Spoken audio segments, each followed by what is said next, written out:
ESG 플러스 브랜딩 마케팅 기술이라는 주제로 강연 및 토론을 진행해 보도록 하겠습니다. 최소현 퍼셉션 대표님, 황보현 솔트룩스 부사장님, 김지연 IT 전문 강사님 세 분께서 무대 위로 자리해 주시길 바라겠습니다. 여러분 큰 박수로 맞이해 주시길 바랍니다.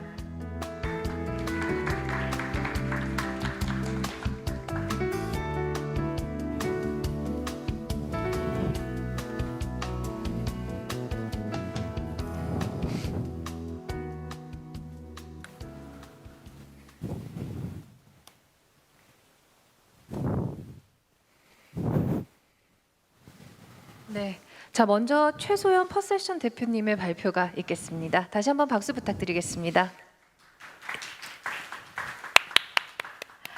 네, 안녕하세요. 저는 브랜드를 만들고 브랜드 경험을 디자인하고 있는 퍼셉션의 최소현이라고 합니다. 반갑습니다. 오늘 여러분과 함께 ESG 시대의 브랜드란 무엇이고 서로 어떤 관계가 있는지 이야기 나눠보려고 하는데요.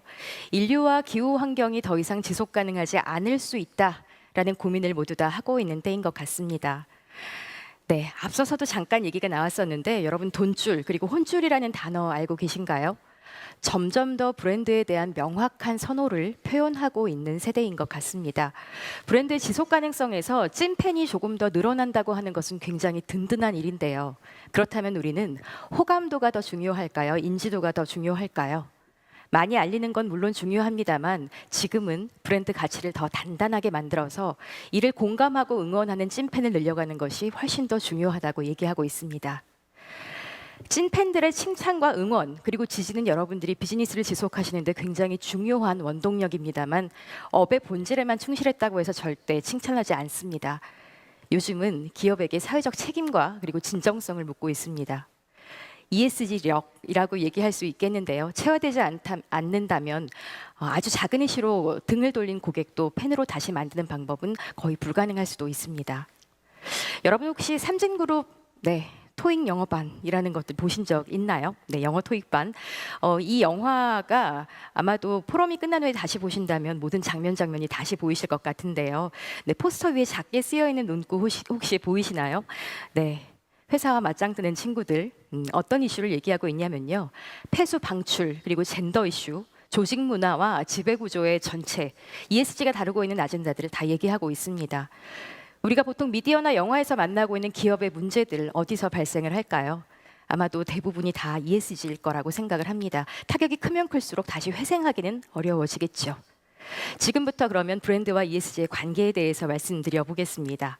그 전에 브랜드라는 개념이 어떻게 넓은 개념을 가지고 있는지 여러분과 저와 조금 합의를 맞출 필요가 있을 것 같아요. 브랜드는 이름이나 로고 그리고 심볼 등의 가시적인 것만을 의미하지 않습니다. 어떤 세계관을 가지고 어떤 비전과 미션으로 이 업을 지속하는지, 우리는 누구인지 그리고 누구에게 어떤 이야기를 하는지 이 고민의 시작이 브랜드를 만드는 과정입니다.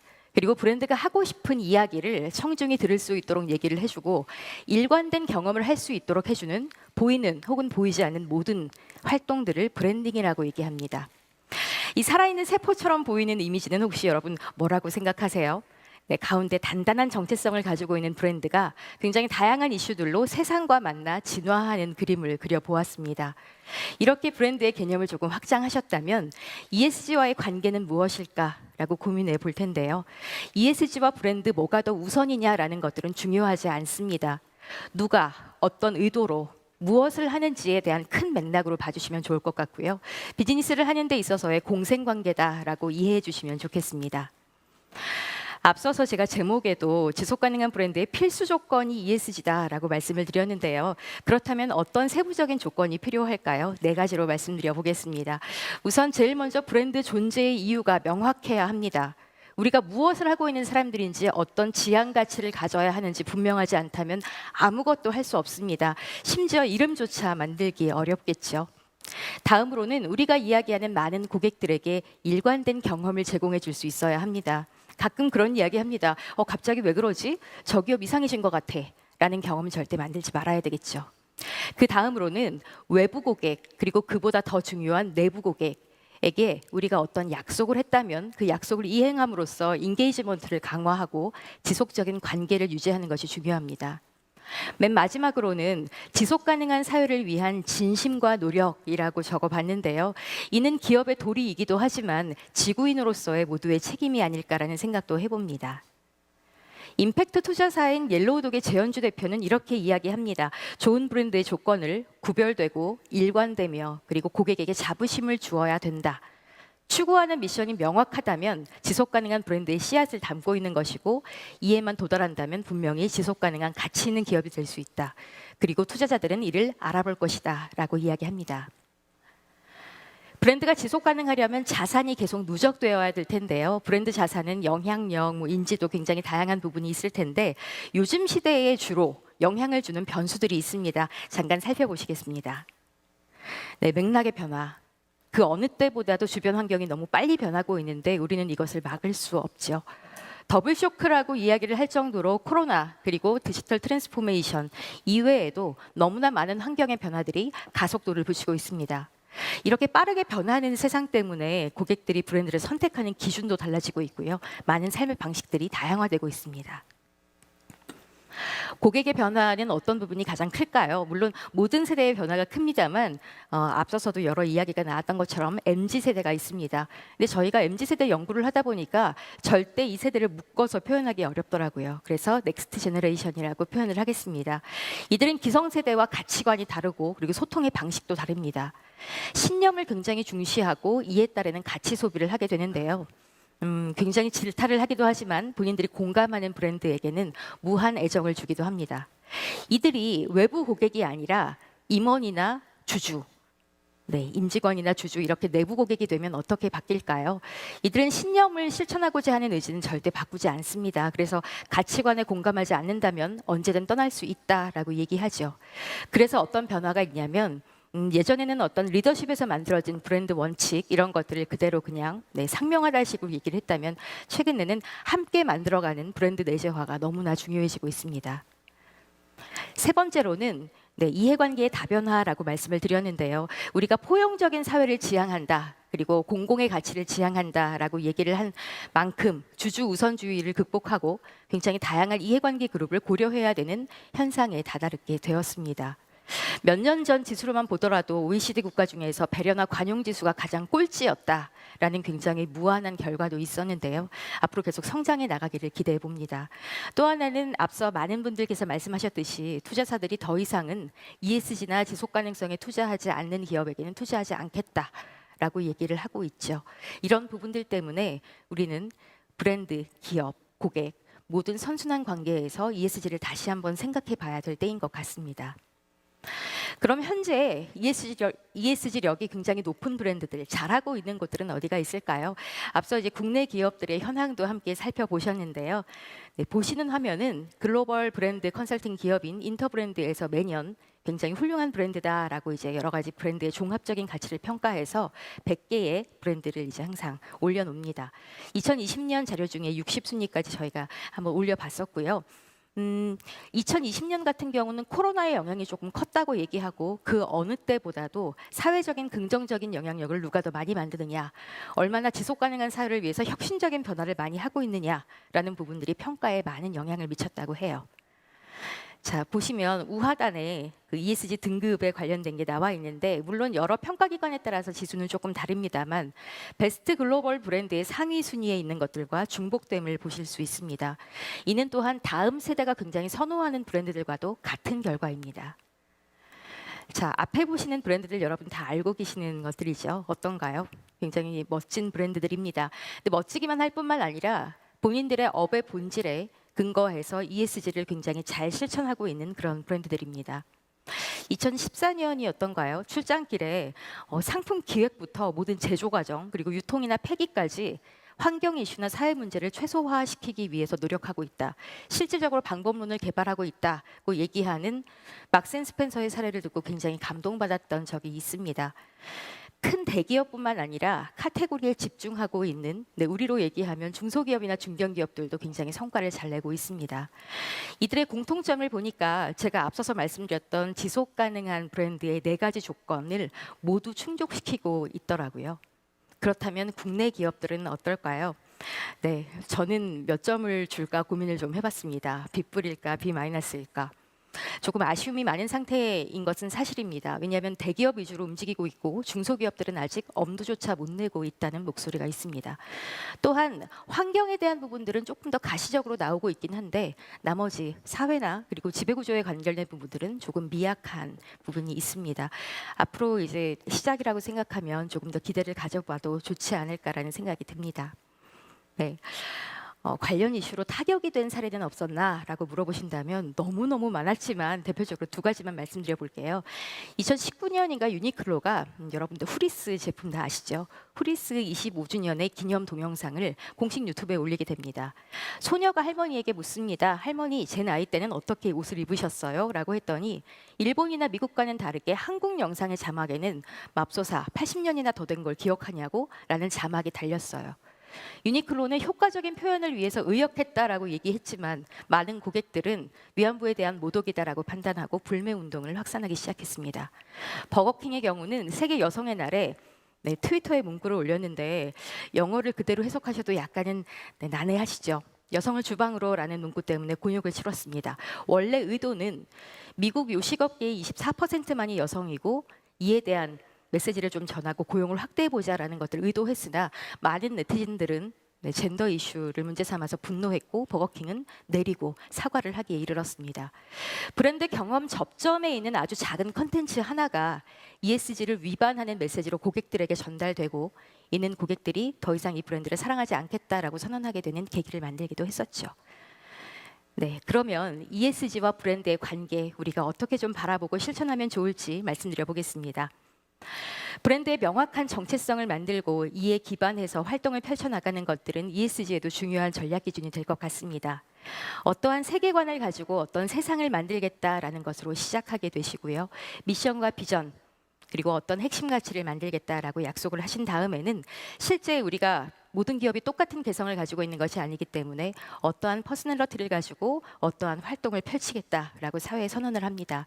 실제 이런 모든 브랜딩의 과정들은 말이나 껍데기로만 존재하는 게 아닙니다. 실질적인 고객들의 혜택과 바로 맞닿아 있어야 할 텐데요. 이런 모든 과정들이 ESG에도 큰 기준이 되리라고 생각이 됩니다.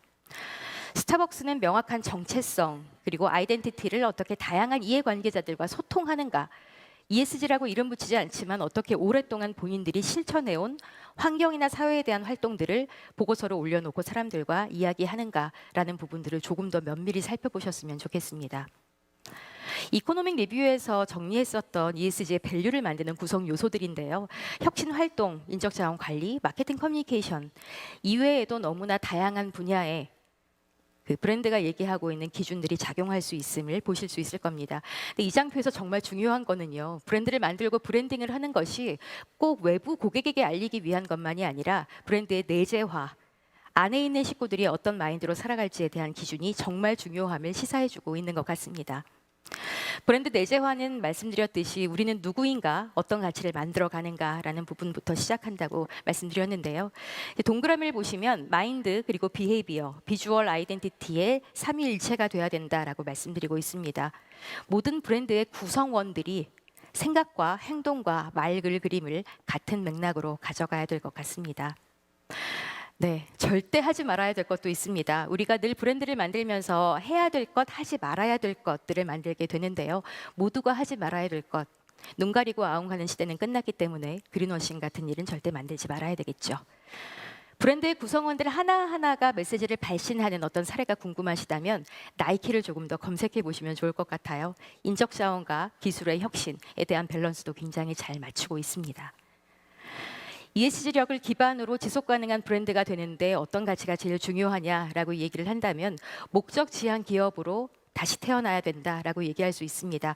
우리가 중요하다고 얘기하는 가치의 우선순위를 바꾸는 게 얼마나 어려운 일일까요? 기업의 이익에 있는 것이 아니라 모두의 공공의 가치를 우선순위에 두고 다시 한번 우리의 비즈니스를 다시 살펴봐야 될 때입니다. 목적 지향 기업으로서 우리의 소명을 분명히 하고 내부 고객을 중시하고 그리고 사회적인 감수성을 가져야 됨을 절대 잊지 말아주셨으면 좋겠고요. 다양한 이해관계자가 중요하다라는 말씀 정말 많이 들었을 텐데요. 노란색에는 외부 고객 그리고 회색에는 내부 고객들을 한번 쭉 적어봤습니다. 단발적인 시야에서 벗어나서 정말 이해관계 그룹 모두의 네, 그런 경험들을 고려한 ESG만이 지속 가능한 브랜드를 가능하게 할 것 같습니다. 브랜드를 만들고 브랜딩을 하는 일, 그리고 ESG라는 것들은 사실 우리 모두의 일일 것 같은데요. 꼭 조직만이 아니라 개인의 이슈로도 볼 수 있습니다. 그런데 정답이 없죠. 그렇기 때문에 토론과 합의, 합리적인 의사결정이 가장 중요할 것 같습니다. 여러분은 이 부분에 얼마나 준비가 돼 있으신가요? 공공의 가치도 중요하지만 그 기업만의 특성을 반영한 업의 본질에 근거한 기준을 만드셔야 될 것 같습니다. 이제 정리해 보겠습니다. 지속 가능한 브랜드를 만드는데 너무나 많은 개념들이 있고 그리고 노력들이 있습니다. 그런데 약간 혼동되는 부분 때문에 헷갈린다고도 말씀을 하세요. 브랜드는 우리 존재의 정의이고 우리의 정체성입니다. 이를 비즈니스에 근거해서 어떻게 사회적인 책임을 다할 것인가라고 실천하는 부분이 ESG고요. CSR은 여기에 빗대어 보면 기업의 도리라고 볼 수도 있을 것 같습니다. 전체적인 활동이 광의의 브랜딩이라고 볼 수 있으며 이는 여러분이 사회와 소통하는 방식 전부라고 보셔도 될 것 같습니다. 누가 어떤 의도로 얼마만큼의 진심으로 무엇을 어떻게 만드는지 모두가 궁금해하는 세상입니다. 첫 시작점이 어떠냐에 따라서 전체가 달라질 수 있다고도 얘기하죠. 여러분이 지금 하시는 고민이 우리 모두의 지속 가능함을 위한 것이니 조금 머리가 아프더라도 시대의 관점으로 우리는 정말 누가 될 것인지 고민해 주셨으면 좋겠습니다. 감사합니다. 네, 최소현 퍼셉션 대표님의 발표를 잘 들었습니다. 네, 이어서 황보현 부사장님께서 발표해 주시겠습니다. 네, 안녕하세요. 저는 오늘 말씀드릴 제목을 이걸 도발적이라고 해야 되나요? 좀 촌스럽다고 해야 되나요? ESG를 하기 위해서 ESG 하라라는 제목으로 정했습니다. 왜 이런 제목으로 정했냐 하면 저는 사실 3년 전부터는 AI 회사를 다니고 있지만 그 전에 30년간 광고 마케팅 캠페인 제작을 해왔었습니다. 제가 만든 캠페인들을 대충 짧게 말씀드리면 대한항공 광고를 계속 해왔고요. 배달의 민족, SSG 쓱, 그리고 아빠는 컨덴싱 하잖아, 경동 컨덴싱 보일러 이런 캠페인들을 만들었습니다. 그러니까 저는 광고를 만드는 사람이었죠.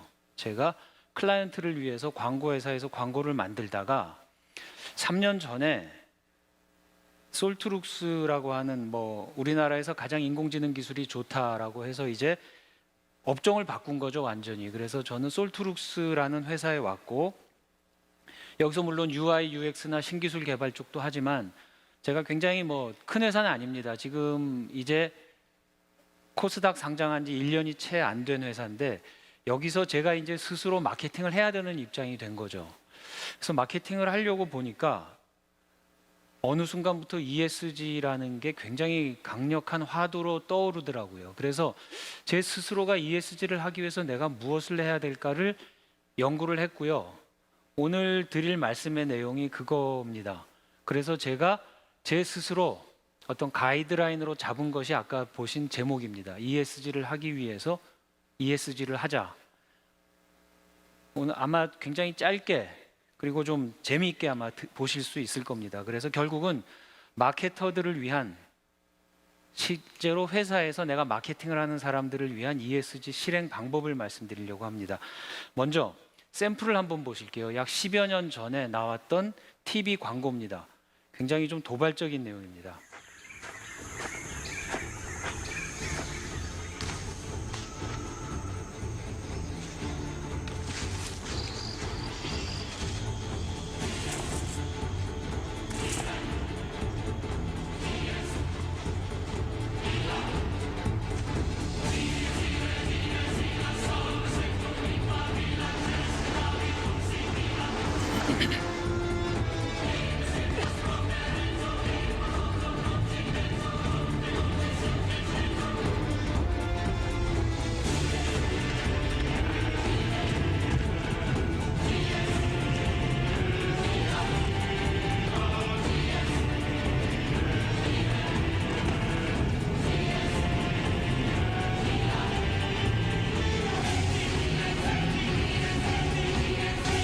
Spray more, get more. The Axe Effect. 슬로건이 굉장히 세죠. 스프레이 모어, 겟 모어. 많이 뿌릴수록 예, 여자들이 많이 너에게 이렇게 달려들 것이다.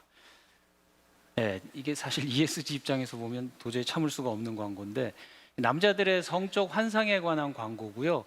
이렇게 구체적이진 않더라도 남자들 그런 생각 하잖아요. 내가 뭔가를 뿌리고 뭘 이렇게 옷을 갖춰 입으면 여자들에게 내가 인기가 있으면 좋겠다 이런 생각들 하지 않습니까? 그 남자들의 어떤 성적 환상이라 그럴까요? 남자들이 원하는 걸 굉장히 적나라하게 표현을 했죠. 정말 저렴한 광고고 이런 광고가 나가면 이제 여성부하고 여성 단체들에서 난리가 나죠. 이런 저급한 광고를 하다니 당장 내려라 이런 광고가 나가는데 이런 성명을 발표하고 이제 사회적으로 이슈가 되죠. 근데 사실은 이 브랜드는 그 이슈를 즐겼어요. 왜냐하면 남자들한테만 팔면 되니까. 근데 이런 시대에 이렇게 광고를 한 회사가 있습니다. Show me a smile then. Don't be unhappy, can't remember when. 자기가 못생겼다고 I saw 생각하고 you laughing. If this world makes you crazy and you 금발이면 take 좋겠다고 all you can 생각하고 bear, you call me up because 자기가 you know 뚱뚱할까봐 I'll be 겁나고 there. And I see your true colors shining through. 소녀들의 그 마인드셋을 바꿔주자. And that's why I love you, so don't be afraid. 모든 여자들은 자기가 아름답다고 생각할 권리가 있다. Beautiful like a rainbow. 그래서 그냥 광고가 아니고 여성들을 위한 셀프 에스팀 펀드까지 만들어서 우리가 여성들의 이런 인식을 어린 특히 소녀들한테 바꾸겠다. 앞에 보신 광고와는 정반대죠. 이런 성적 환상을 깨는 리얼 뷰티, 여자의 진짜 아름다움이 무엇이냐. 모든 여자들은 다 자기가 아름답다고 생각할 권리가 있다. 어떤 그 진짜를 만나는 것 같은 감동이 느껴지지 않습니까? 앞에 광고하고는 너무나 결이 다르죠. 근데 여기에는 한 가지 문제가 있습니다. 스프레이모 겟모라고 하는 이 참 저렴한 카피로 남자 방향제를 파는 X와 리얼 뷰티라고 하는 이 도브는 이렇게 수많은 생활용품 브랜드 중에 보신 것처럼 이런 광고는 X가 했고요. 이런 광고는 도브가 했는데 근데 여기서 문제가 되는 포인트는 바로 이겁니다. 이 브랜드는 유닐레버라고 하는 하나의 모 브랜드 하에서 생겨난 서브 브랜드일 뿐입니다. 결국은 이런 성적 환상이나 여자를 어떤 성적 대상으로 생각하는 이런 광고와 여성들의 자존심을 지켜주겠다라고 하는 이 광고를 만드는 회사가 같은 회사라는 게 문제인 거죠. 그래서 이거를 알게 된 어떤 네티즌이 이런 캠페인을, 이런 광고를 만들어서 틉니다.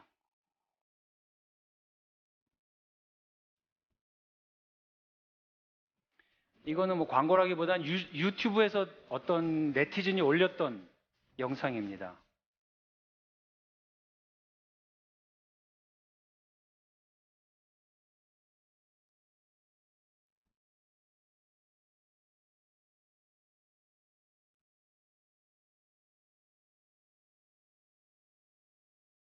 이렇게 아름다운 얘기를 하지만 사실은 도브와 X는 같은 회사다라는 것을 아주 적나라하게 까발리는 이런 유튜브 영상을 만들어서 인터넷에 올리게 되죠.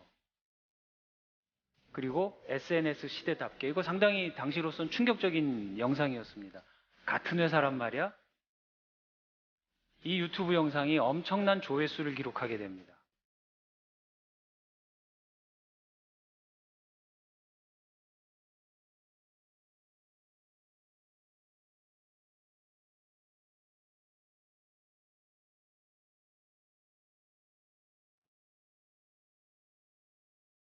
마지막에 저도 광고를 30년간 했으니까 제가 보기 참 가슴 아픈 문장으로 이 영상을 맺습니다.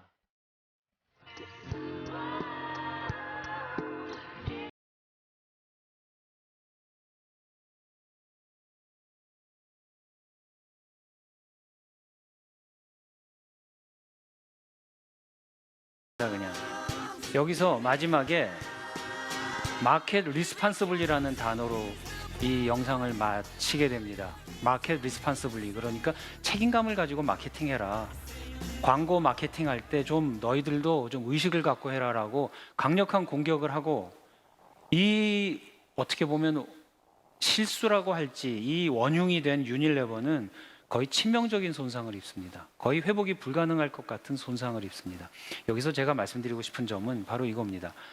깜찍한 거짓말은 통하지 않습니다. 더 이상 이제 기업 내부의 환경 정비부터 먼저 해야 됩니다. 그래서 제가 ESG의 첫 번째 있는 environment, 이것은 기업 내부 환경입니다. 불과 한 15년, 10년 전만 해도 일방적으로 광고를 퍼붓던 시절에는 이런 거짓말이 통할 수 있었지만 이제는 고객들이 스스로 정보를 주고받죠. 그렇기 때문에 지금 보신 것처럼 유닐레버처럼 기업 내부에서 일관된 하나의 목소리를 내지 못하고 서로 어긋난 목소리를 내서 기업 내부 환경이 제대로 정비되어 있지 않은 상태에서 마케팅을 하면 오히려 커다란 역풍을 맞게 되는 거죠.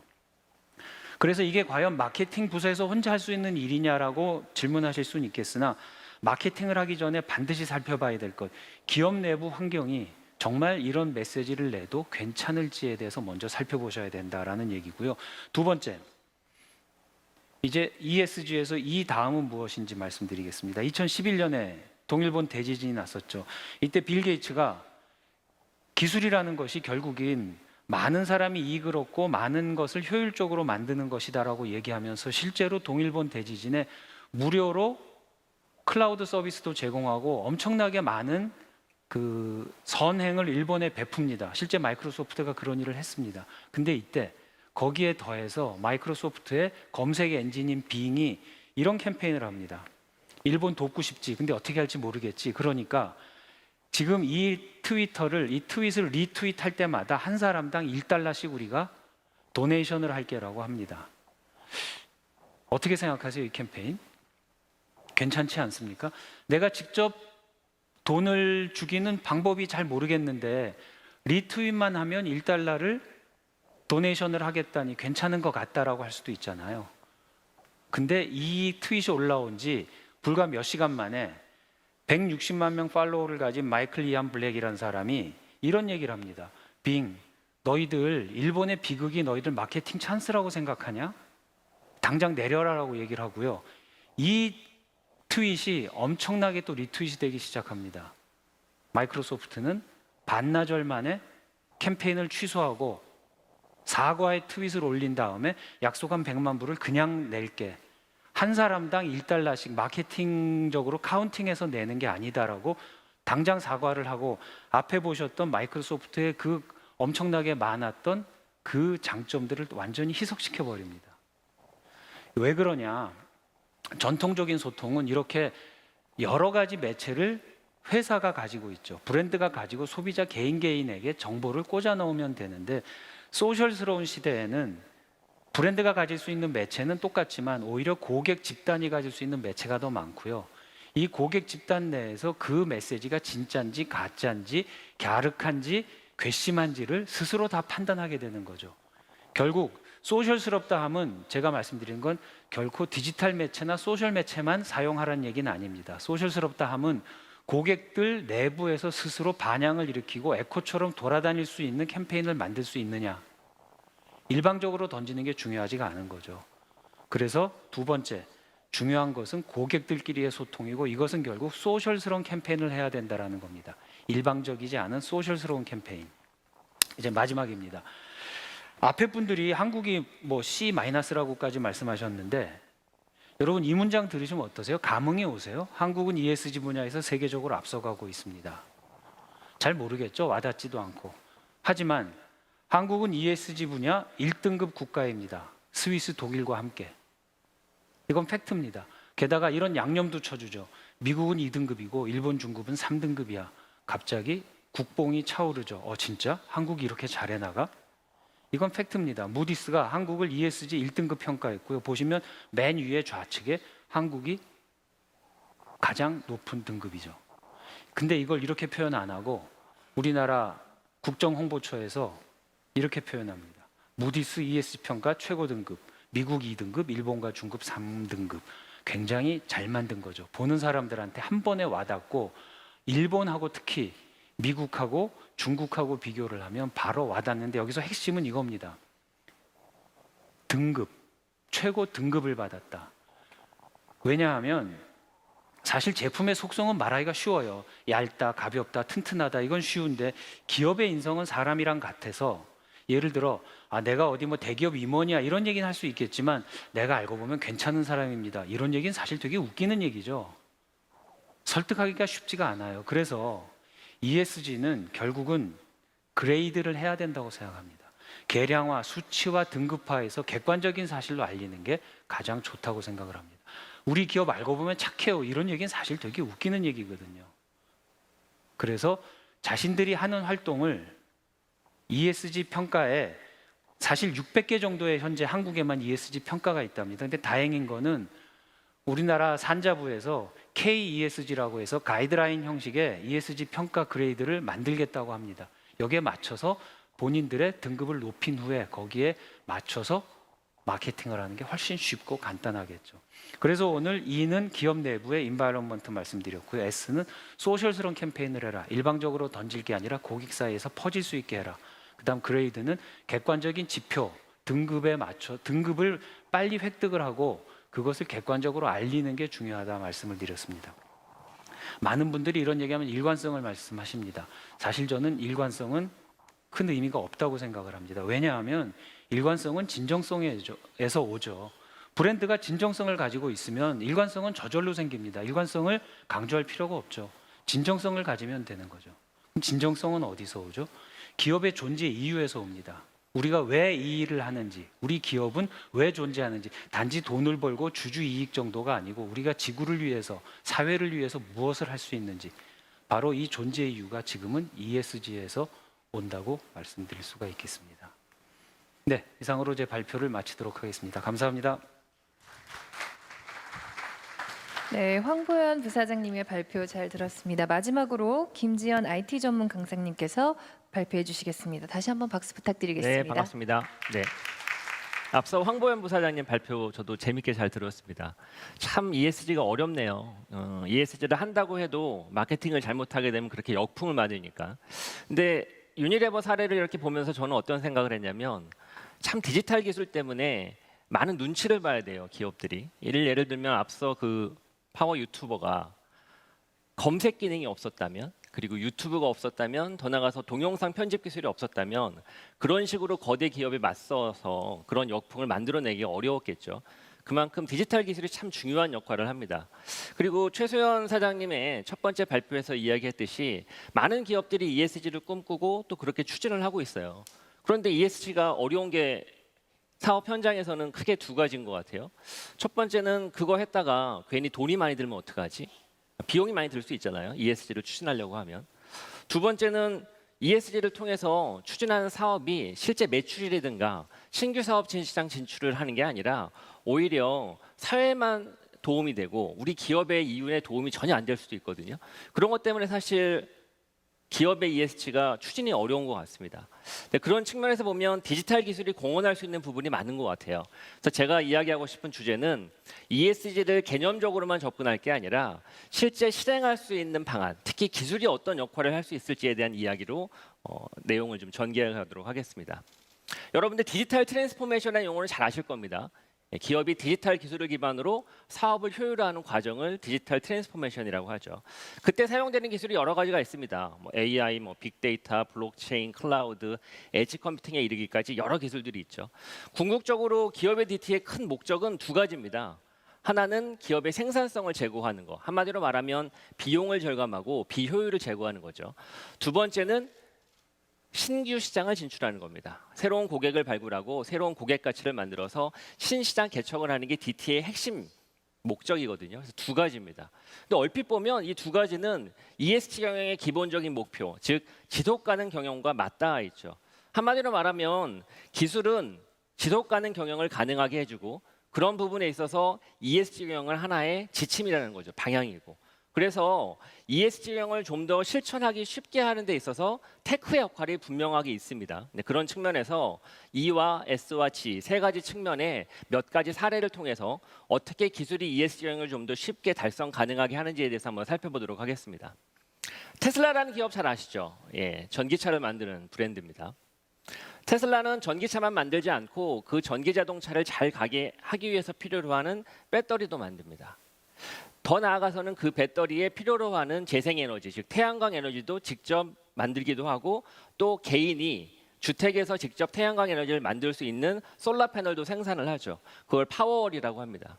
쉽게 말하면 전기 자동차 하는 회사가 자동차만 만드는 게 아니라 그 자동차에 필요한 원료, 그것도 재생에너지를 직접 생산한다는 얘기죠. 여러분 아리백이라는 얘기를 많이 들어봤을 거예요. 기업이 경영활동을 하는 과정에서 모든 생산되는 에너지 부분을 재생에너지로 돌리는 겁니다. 근데 그런 측면에서 보면 전기자동차를 사용하는 고객이 그 전기자동차에 필요로 하는 전기에너지를 어떤 에너지로 만드느냐가 상당히 중요하거든요. ESG 영역이 중요하다면서요. 그럼 당연히 환경적 측면에서 내가 사용하는 전기에너지가 어떻게 왔는지, 화석에너지를 통해서 생산했다면 그 전기에너지는 좋은 에너지가 아니거든요. 나쁜 에너지죠.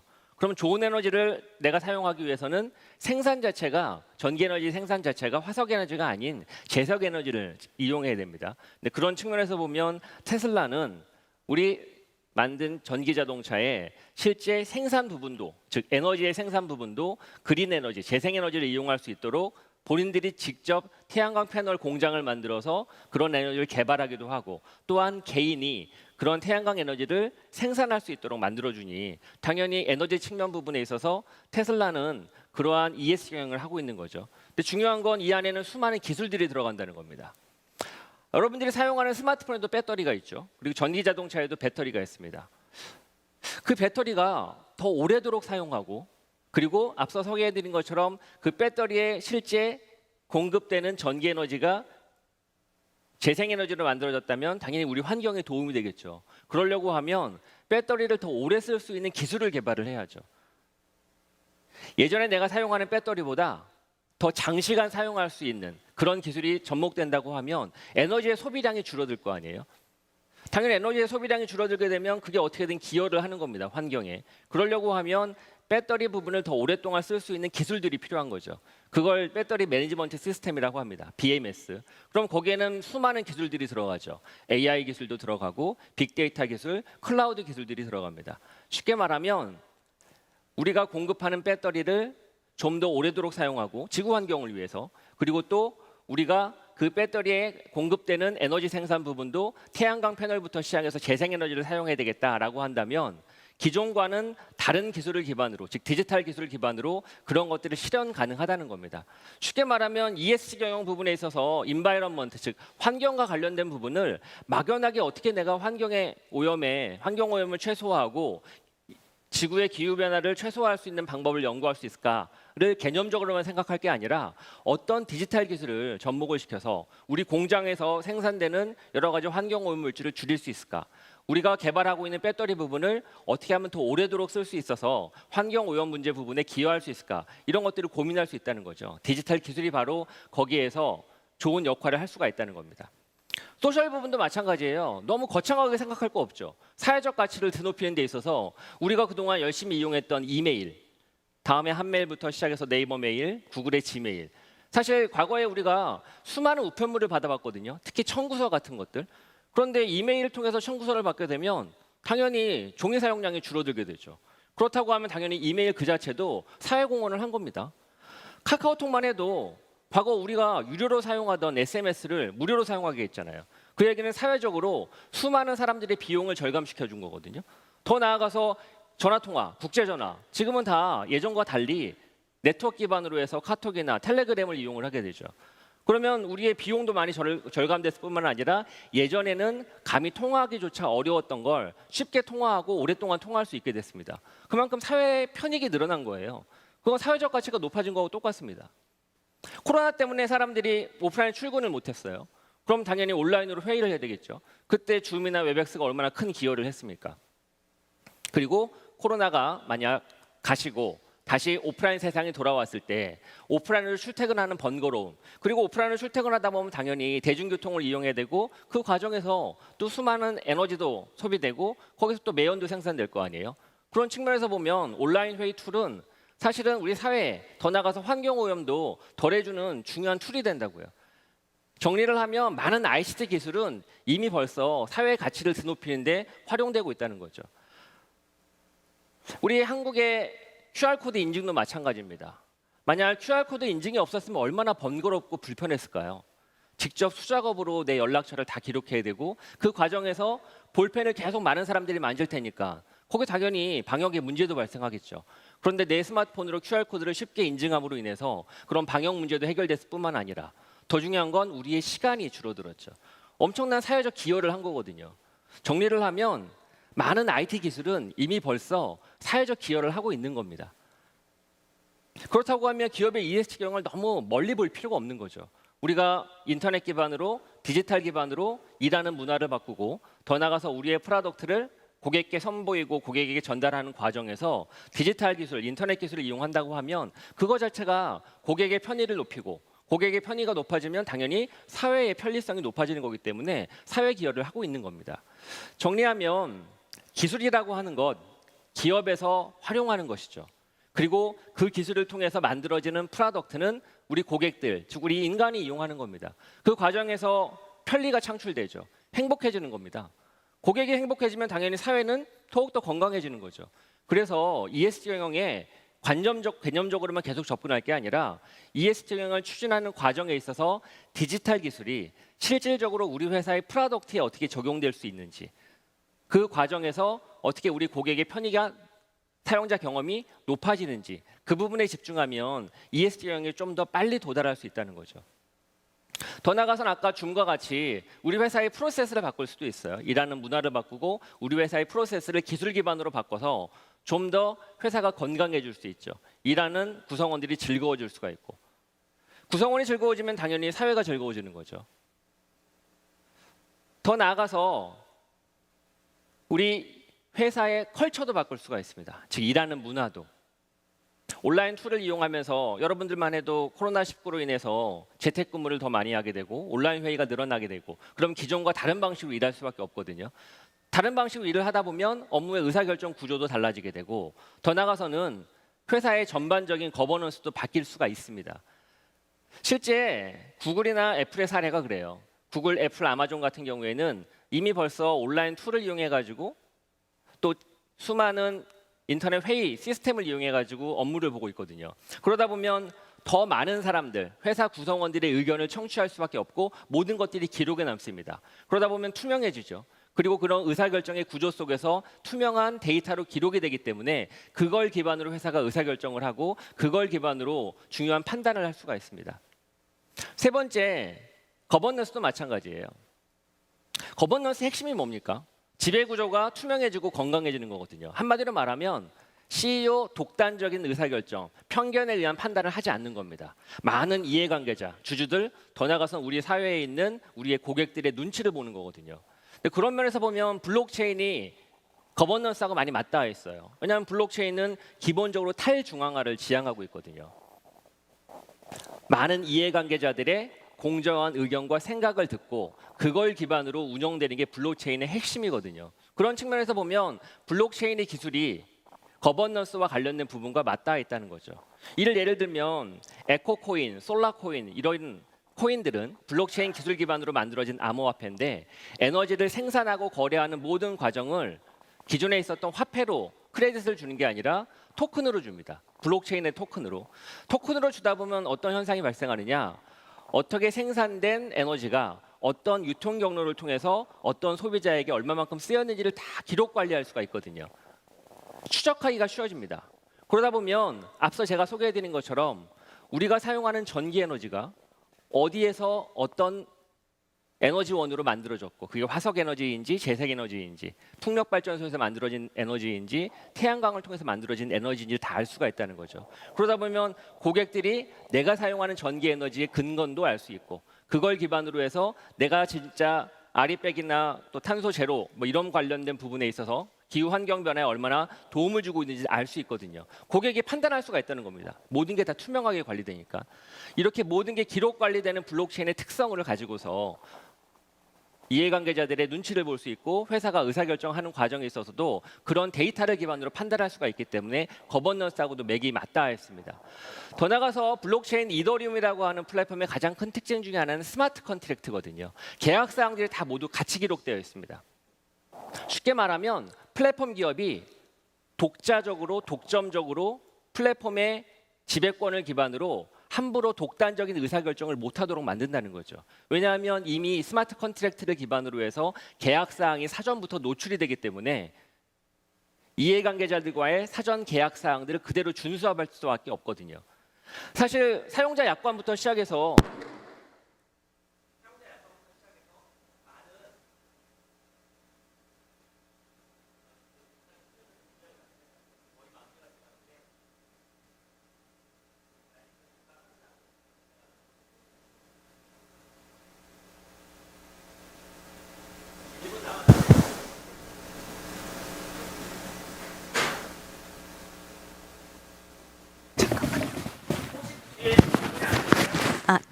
네, 죄송합니다. 네.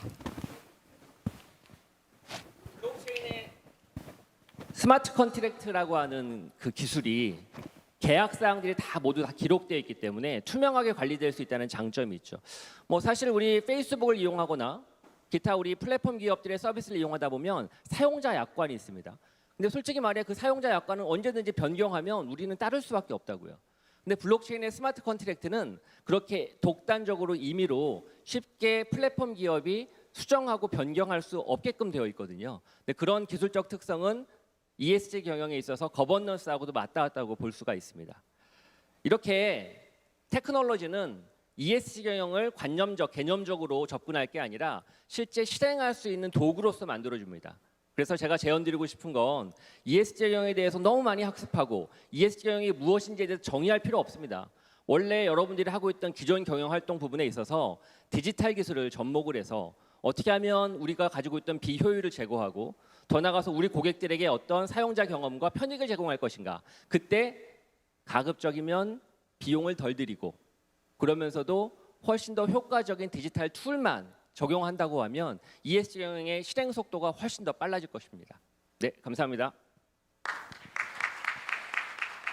네, 김지연 IT 전문 강사님의 발표였습니다. 발표 말미에 기술적인 문제로 살짝 불편함을 드린 점 양해 부탁드리겠습니다. 자, 세 분의 발표 잘 들었고요. 이어서 토론의 시간을 이어가 보도록 하겠습니다. 최소연 대표님이 자장으로 이끌어 주시겠습니다. 네, 발표 너무 잘 들었습니다. 사실 이제 브랜드라는 개념적인 것에서 시작해서 어떻게 마케팅 커뮤니케이션 하는가 그리고 기술은 ESG를 어떻게 도울 수 있는가라는 맥락으로 말씀을 해주셨는데요. 존재의 이유를 명확하게 하고 그 존재가 주주 우선주의를 극복하고 다양한 이해관계자의 경험을 고려한 ESG를 실현할 때 지속가능한 브랜드가 될 수 있다라고 제가 말씀을 드렸었고요. 결국은 브랜드가 진정성을 가지면 일관된 커뮤니케이션이 가능하다라는 말씀을 주셨습니다. 이에 가장 중요한 부분은 기업 내부 환경부터의 출발일 거다라는 말씀을 주셨고요.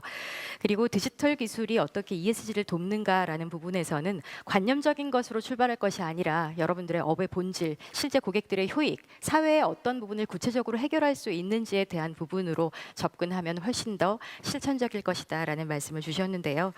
앞선 시간에 그 기술의 혁신이 인간 노동의 대체가 아니라 촉진제였으면 좋겠다라고 말씀하셨던 부분들과 일맥상통하는 것 같습니다. 저희 이제 앞서서 준비하면서 호칭을 어떻게 부를까 굉장히 고민이 많았습니다. 뭐 부사장님, 무슨 님 이런 얘기를 하다가 ESG의 발표 자리인 만큼 황보현님, 김지연님 이렇게 부르기로 약속을 했었고요. 그러면 두 분께 질문을 한번 드려보겠습니다. 두 분 다 대답을 해주셨으면 좋겠는데요. 지금 전 세계 특히 다 한국도 ESG가 엄청 화두죠. 오늘 자리도 그렇고요. 실제 현장에 계시면서 느끼시는 체감하시는 부분들은 어떤지, 기업들은 어떤 부분을 가장 고민이라고 얘기하는지 말씀 주셨으면 좋겠습니다. 네, 황보현님부터 갈까요? 김지연님부터 할까요? 네, 저부터 하겠습니다.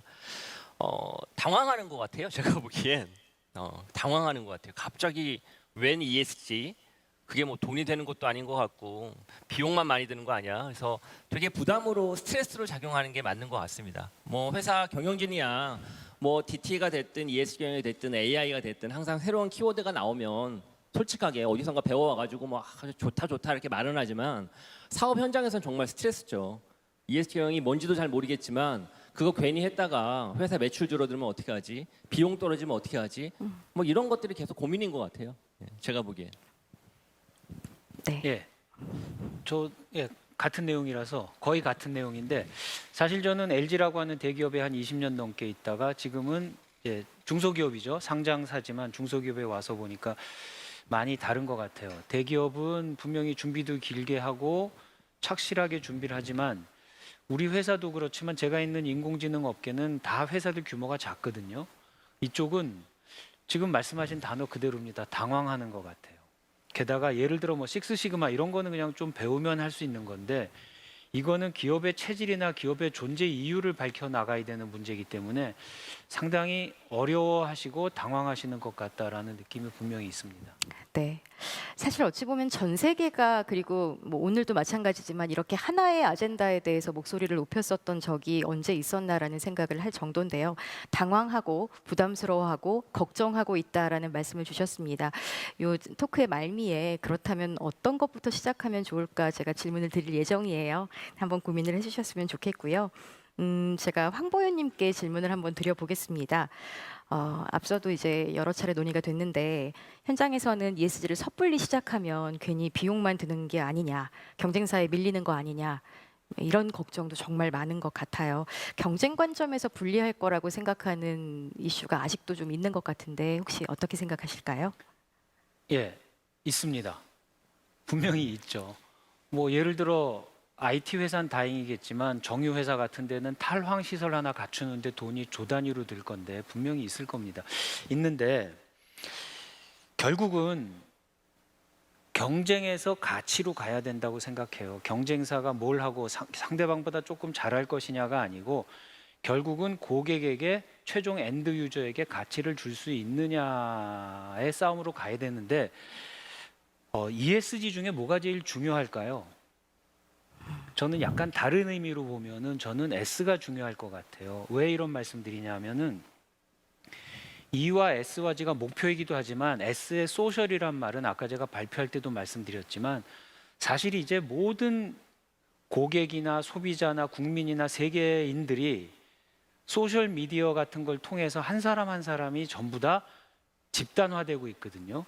결국은 엔드 유저가 집단화돼서 브랜드에게 압박을 가할 수 있는 시대가 됐다고 생각을 합니다. 예를 들어서 물이 튀지 않는 타이어를 개발했다고 한번 상상해 보죠. 물이 튀지 않는 타이어를 사야 될 사람은 누구죠? 운수업자가 사야 되잖아요. 택시 운전수가. 하지만 물이 튀지 않으면 누가 이득을 보죠? 보행하는 일반 국민들이 이득을 보죠. 옛날 같으면 이게 분명히 분리됐을 거예요. 안 팔릴 거예요. 하지만 이제는 소셜화된 전 세계인들이 사회적인 압박을 또는 그 사회적인 국민의 압박을 국가에 가할 수 있기 때문에 지금은 그 압박을 마지못해 수용할 것이냐 아니면 내가 앞서서 나의 의식부터 바꿔서 먼저 끌고 나갈 것이냐를 생각할 수밖에 없을 것 같아요. 그래서 경쟁사를 생각하면 걔들이 움직이는 걸 보고 뒤늦게 움직이지만 고객의 가치를 보고 생각하면 먼저 움직일 수 있거든요. 저는 그렇기 때문에 단기적으로는 분명히 비용이 들겠지만 이거는 사실 피할 수 없는 선택이라고 생각을 합니다. 예. 네, 감사합니다. 그 단기적으로보다는 중장기적으로 봤을 때 훨씬 더 가치가 있다라는 말씀들을 여러분들께서도 많이 해주셨던 것 같습니다. 그렇지만 사실은 첫 시작이 굉장히 어려운 것 같아요. 그런데 말씀해주셨던 소셜화에 있어서 이게 어느 국제적으로만 일어나는 게 아니라 글로벌 전체에서 공격이 들어올 수도 있는 가능성이 열려 있기 때문에 어찌 보면 먼저 시작하고 먼저 성과를 거두는 것이 훨씬 더 좋은 방법이 아닐까라는 생각이 듭니다. 김지연님께 질문을 드려볼게요. 기술이 굉장히 많은 부분을 해결해 주고 있고 또 가능성이 더 있을 거다라는 말씀 주셨는데 ESG 경영에 가장 많이 거론되고 있는 혹은 활용되고 있는 기술이 있다면 어떤 것들이 있을까요? 단연코 빅데이터와 AI죠. 예, 그 클라우드 베이스로 돌아가는 그 이유는 저는 ESG 경영에 가장 쉬운 게 뭘까요?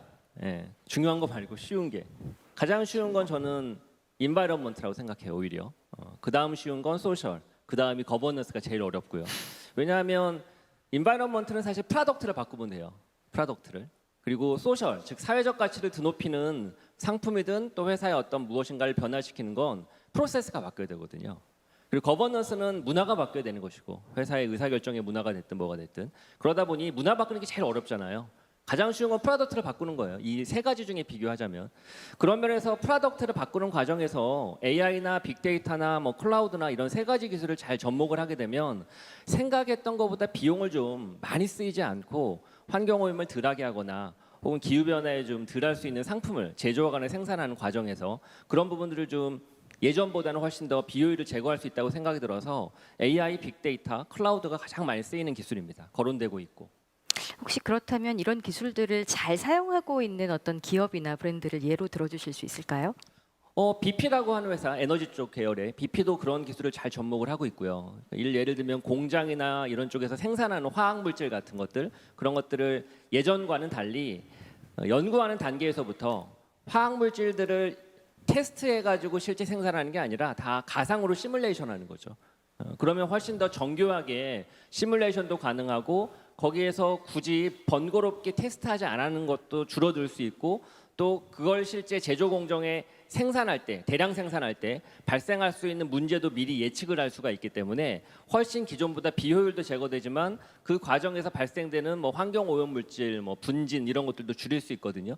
그런 면에서 BP가 그런 걸 적극적으로 잘 활용하고 있는 것 같아요. 그리고 우리 국내에도 이미 벌써 에너지, 화학, 정유 회사들이 그런 공장에서 혹은 연구에서 만들어지는 여러 가지 화학약품이든 정유 시설 관련된 부분들은 뭐 사물 인터넷이나 빅데이터 기술을 이용해서 기존보다는 훨씬 더 저렴한 비용으로 생산 라인들을 바꾸고 있습니다. 그래서 이미 벌써 ESG 경영의 인바이러먼트 부분은 상당 부분 전개가 되고 있습니다. 특히나 뭐 아리백이나 이런 것들 이슈 때문에 탄소 제로, 뭐 넷제로 이런 것들 때문이라도 목표를 명확히 가지고서 움직이고 있어서 그런 부분들은 실체가 보이게끔 움직이고 있다고 생각합니다.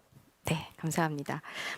황보현님께 여쭤보고 싶은데요. 사실 아까 이제 유니레버 로고가 제 장표에도 있었거든요. 유니레버도 그렇고 나이키도 그렇고 굉장히 어려운 국면을 맞이한 이후에 좀 많은 변화가 있었다고 생각이 됩니다. 그래서 최근에는 굉장히 ESG에 골고루 노력을 열심히 하고 있는 것으로 보여지는데 제가 질문드리고 싶은 것은 아무리 기업이 열심히 무언가를 실천한다고 하더라도 뭔가의 어려운 상황이 닥칠 수 있잖아요. 어떤 작은 실수로 인해서 공격을 받을 수도 있고 그랬을 때 어떤 방법으로 이런 것들을 극복할 수 있는지 마케팅이나 커뮤니케이션 관점에서 조언을 좀 주시면 좋을 것 같습니다. 예상 질문에 어떤 맞습니다. 좀 세게 답을 드리면 앞에 제가 발표한 내용하고 일맥상통하는데요. 어려움을 극복하는 어떻게 하면 극복할 수 있냐가 저는 그렇게 생각하면 안 된다고 생각해요.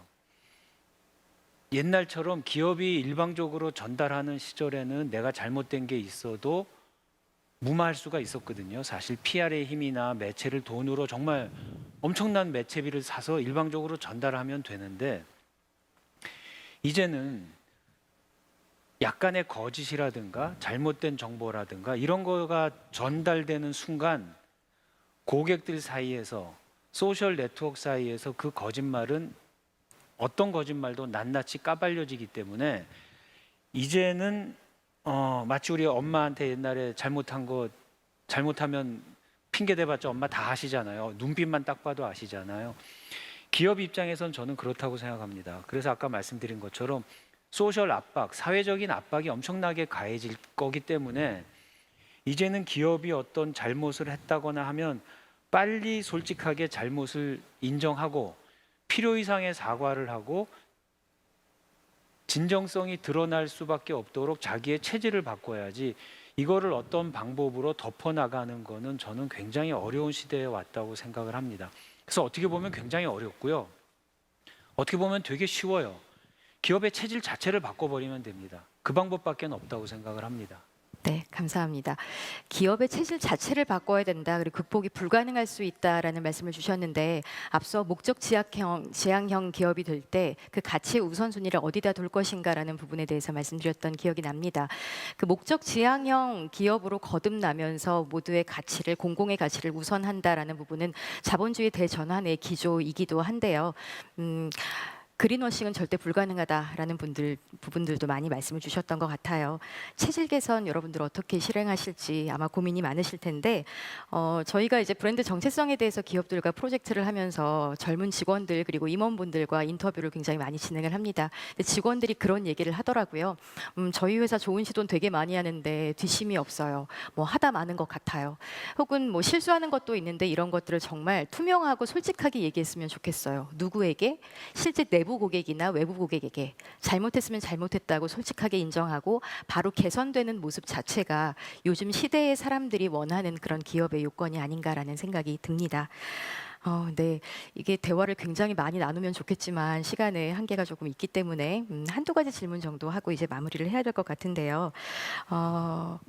기술이 ESG를 돕는다라는 부분들에 대해서 황보현 님도 생각이 조금 있으실 것 같아요. 왜냐하면 지금 현재 어쨌든 AI 쪽에 계시기 때문에 혹시 어떤 말씀을 조금 해주실 수 있을까요? 기술, 예. 결국은 철학과 기술이죠, 뭐. 기업 철학이 바뀌어야 될 거고, 아까 말씀드린 것처럼. 그냥 잠깐 여담을 하나 말씀드리면, 한 10년 전에 모 회사를 가서 기업 광고를 해달라 그래서 만났는데, 물어봤어요, 제가. 그럼 기업의 철학이 뭡니까? 그걸 제가 전달을 잘 해드리겠습니다. 그랬더니 그 회사의 오너분이 그러니까 그걸 좀 만들어주세요. 그러더라고요. 그러니까 그건 10년 전엔 있을 수 있는 기업이었는데 지금은 사실 그래서는 힘듭니다. 아까 말씀드린 진정성, 이거를 전달해야 되기 때문에 이제 기업의 철학이 굉장히 중요하고요. 그래서 그 철학을 뭘로 표현할 수 있느냐? 이건 당연히 기술입니다. 뭐 제가 굉장히 이렇게 브로드하게 말씀드리는 것 같지만 이제 기업에 필요한 건 딱 두 가지인 것 같아요. 철학과 기술. 그게 어떤 기술이든 정말 제조업의 기술이든 IT적인 기술이든 그건 큰 상관이 없겠지만 이제 기업이 갖춰야 할 것 두 가지. 나의 존재 이유로서의 철학과 그걸 풀어나갈 수 있는 어떤 방법으로든 기술력. 결국 창의력이고 기술력이겠죠. 예. 네, 감사합니다. 철학과 기술이 필요하다라는 부분들 여러분들 어떤 시작부터 하셔야 될 것 같냐면요. 결국은 우리는 누가 될 것이며 무엇을 만들려고 하는가라는 목적을 공유해야 될 것 같습니다. 마지막 질문 간단하게 대답을 요청드리려고 해요. 많은 대기업들도 움직임이 좀 있지만 중소기업들은 사실 시작조차 엄두를 못 내고 있는 상황이 좀 더 많은 것 같은데요. 혹시 어떤 것부터 한번 시작해보자라고 조언을 주신다면 두 분께 의견을 여쭙고 싶습니다. 오히려 중소기업이 더 쉽다고 저는 생각해요. 왜냐하면 대기업이야 뭐 조직도 만들 수 있고 ESG TF를 만들든 또 장기적으로 또 바라볼 수도 있고 하긴 한데 사실 ESG 경영을 진행하는 데 있어서 제일 중요한 건 저는 구성원의 커미먼트라고 생각하거든요. 구성원들이 이걸 왜 해야 되지? 하게 됐을 때 어떤 이점이 있지? 그걸 설득시키지 못하면 ESG 경영이 가장 중요하다고 그동안 여기 옆에 계신 두 분도 말씀하신 진정성이 나올 수가 없거든요. 만드는 사람이 진정성이 없는데 고객이 그걸 느낄 수가 없을 거 아니에요. 그런 면에서 구성원의 커미먼트가 되게 중요한데 대기업일수록 구성원의 커미먼트를 얻기가 되게 어려워요. 호흡이 길고 또 인력이 많기 때문에 그런 면에서 중소기업은 오히려 그걸 추진하기가 인력이 좀 타이트하니까요. 그래서 명확하게 그걸 같이 공감대 형성하는 게 쉬울 수도 있을 것 같습니다. 그래서 저는 ESG 경영의 첫 걸음은 뭐 어떻게 마케팅을 하고 어떤 사회공헌 활동을 하고 이런 거보다 구성원들에게 ESG 경영을 왜 해야 되는지에 대해서 이해시키고 공감대를 형성하면 그 다음부터는 오히려 속도가 더 빨라질 거라고 생각을 합니다. 네, 고맙습니다. 네, 저도 예. 네. 옛날에 회사에 가보면 회사에 크게 액자에 붙어 있었죠. 근면자조 협동 이런 식으로. 옛날 회사는 아니면 뭐 세계 인류 상품. 그러니까 옛날 회사들은 우리가 무엇을 만든다 또는 어떻게 만들자죠. 근면자조 협동은. ESG는 사실 기업의 철학이고 존재 이유라고 말씀드렸는데 이제 기업은 특히 중소기업은 업종이 단순하기 때문에 기업의 골을 세팅하는 게 쉬울 것 같아요. 오히려. 그래서 저는 우리 기업은 왜 존재하는가, 우리 기업은 고객에게 어떤 가치를 전달해 줄 것인가를 다시 세팅하는 것이 중요하다고 생각을 합니다. 그러니까 세계 인류 상품을 만들자라든가 근면자조 협동이 아니고 우리는 왜 존재하고 우리는 고객에게 어떤 가치를 전달할 것인가. 이거를 세팅을 끝내는 순간 그 나머지들은 굉장히 쉽게 풀릴 거라고 생각을 합니다. 예, 사실 계속 같은 말씀을 드리지만 저는 ESG 시대에는 이것이 가장 핵심이라고 생각합니다. 기업의 존재 이유를 다시 세팅해라. 네, 감사합니다. 여러분들의 존재의 이유부터 오늘 다시 한번 생각해 봤으면 좋겠습니다. 대화 나눠주셔서 고맙습니다. 고맙습니다. 고맙습니다.